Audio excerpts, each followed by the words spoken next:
உடனடியா ஏவன் பண்ண அவன் அவனுக்கு மேல இருக்க சூப்பர்வைசர் ஆஃபீஸர் எஸ்பியை போட்டு சொல்லணும். ஒரு டெலிவிஷன்ல டெலிகாஸ்ட் பண்றீங்க, நீங்க பண்றாங்க, தப்பா சொல்லல சார், பொதுமக்களுக்கு கொண்டு போய் சேர்க்கறீங்க. அது பெரிய நியூஸா வர சொல்றாங்க.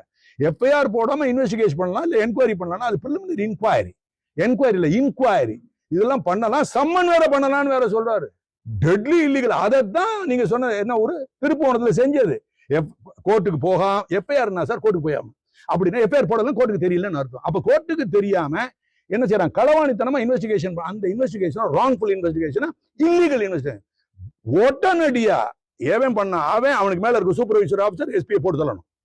அப்பதான் டைட்டா sir power, corruption, absolute power, absolutely போலீஸ்ல இருக்கக்கூடிய பவர் எக்கச்சக்கமான பவர்.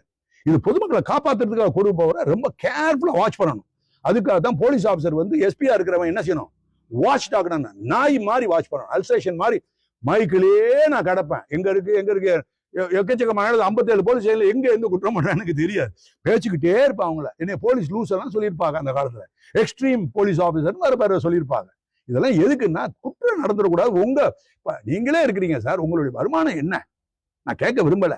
உங்க வீட்டுல ஒரு குற்றம் நடந்துச்சு, அதை ரெஜிஸ்டர் பண்ணனா எவ்வளவு வருத்தப்படுவீங்க யோசிச்சு பாருங்க. ஒரு 8 பவுன் நகையை, தாலி கொடிய 5 பவுன் நகையை வீட்டுல இருக்கிற பொம்பளையால அறுத்துட்டு போட்டான், உள்ள புந்து அடிச்சுட்டு போட்டான், அறுக்க போகும்போது இழுத்துருக்காக கத்தியை வச்சு கிழிச்சு விட்டான்னா எவ்வளவு கஷ்டப்படுவீங்க. நான் அதை ரெஜிஸ்டர் பண்ணாம 4 நாள் 5 நாள் எல்லாமே சிஎஸ்ஆர் போட்டு விசாரிச்சேன்னா என்ன அநியாயம்.